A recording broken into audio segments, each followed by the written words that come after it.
All right, so I'm not 100% done with the plumbing, but I'm going to do a little walkthrough of what I've got so far.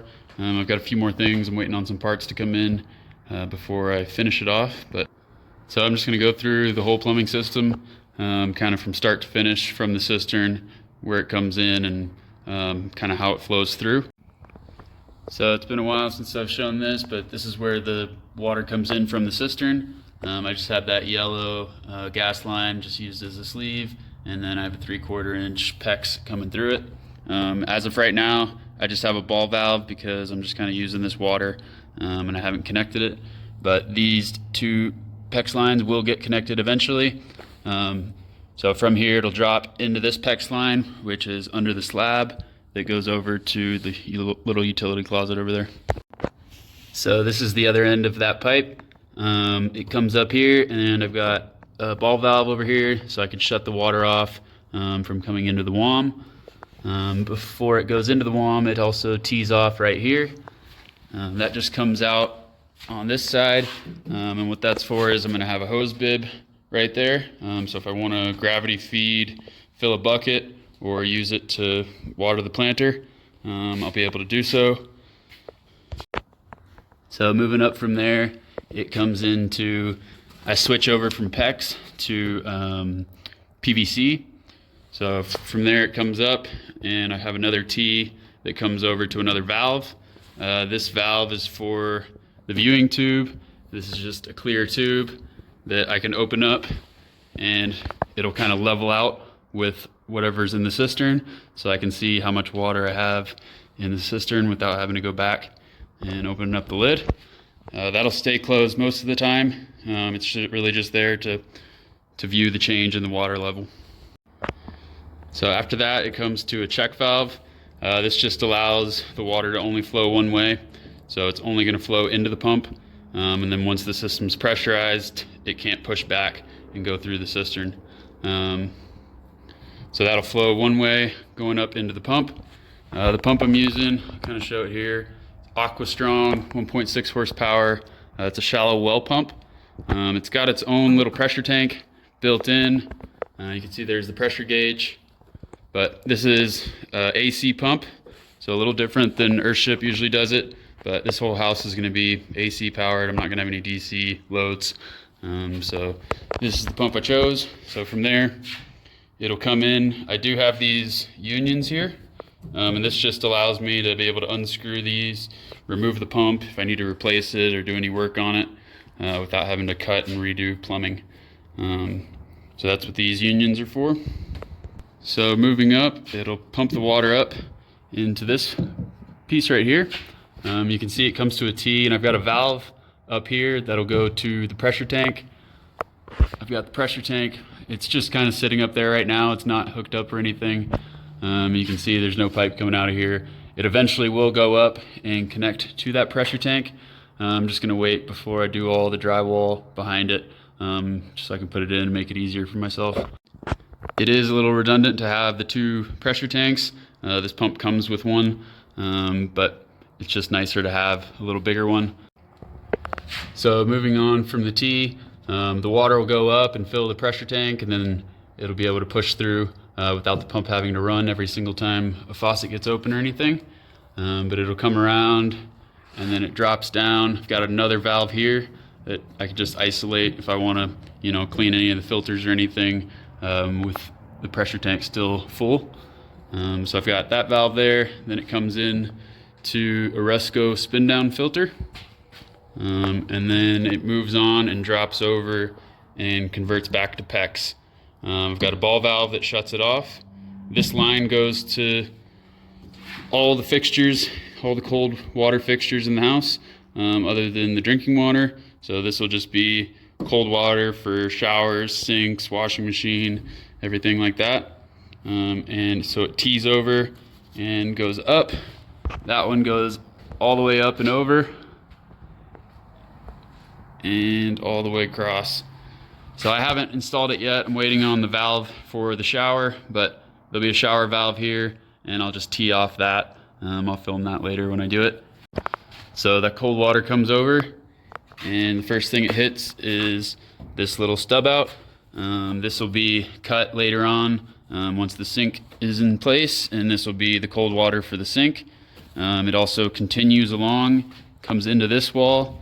This will get all changed. I was going to put, this is all framed for a medicine cabinet to go in here, but I think I'm going to have to switch it up. It's just kind of too much, and I'm trying to do electrical and don't have room for my boxes. So I'm going to scrap the medicine cabinet inset in the wall, and these lines are going to get redone in this cavity here. You can see I've just got them looped. These are going to be for the hot water heater. So the cold line coming into the hot water, and then you see the red PEX once it's hot through the hot water heater. I just haven't done that yet.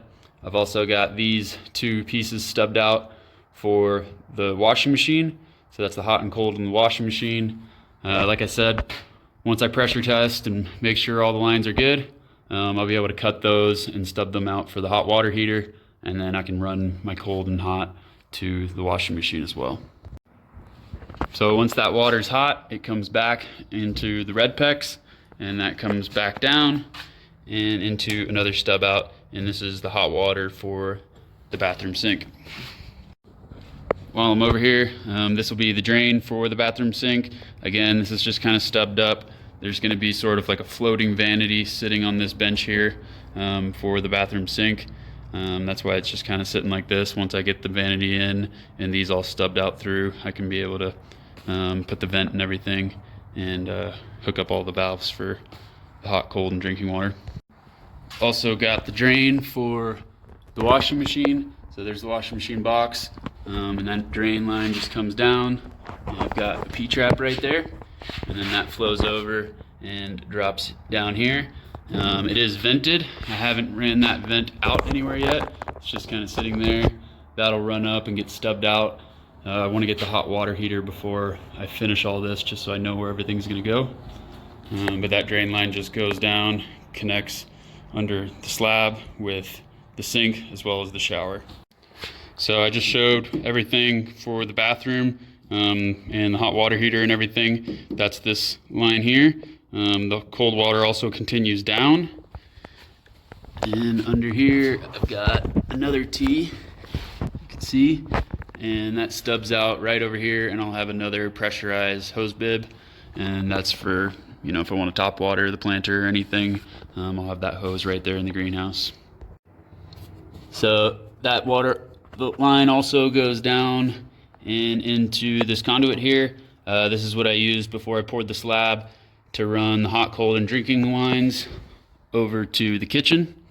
So this cold line continues under and over to the kitchen, and I'll show you everything over there.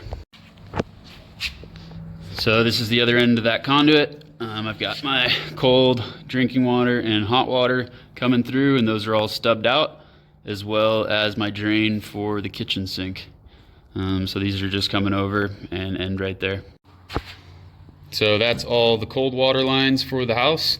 I showed that hot water line coming, and it comes and rides back over. I still need to insulate all the PEX there. I'll have this similar insulation that'll go around it to try and keep that water hot running through the wall. That comes over, drops back down. Probably see it better over here. That's this line here. And that comes in and drops over to the kitchen, which I just showed you over there. So this supplies all the faucets that aren't drinking water, so all the showers, washing machine, kitchen sink, everything like that.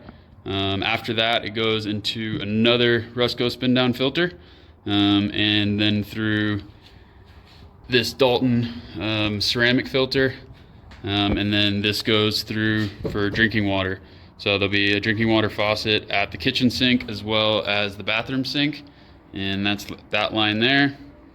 Same thing, come out PVC, switched over to PEX, and that drops down to this T here, and one end goes over to the bathroom sink, and one drops down into that conduit and runs to the kitchen.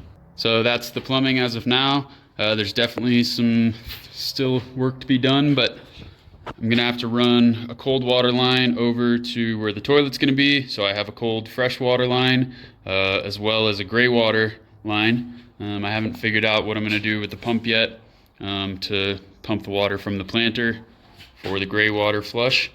That's all to come. I also need to get that shower valve and tee off the hot and cold for the shower. I'm waiting on that to come in the mail. I'm also waiting on the hot water heater to get here, and then I can lay all this out, cut those, and hook up all the plumbing inside this little utility closet. As I'm sure you've probably seen, I've also got some electrical boxes going. It's not finished. I'm still working on the electrical. I just wanted to do a little update on the plumbing and where I'm at right now. I'm sure the next video will be that electrical.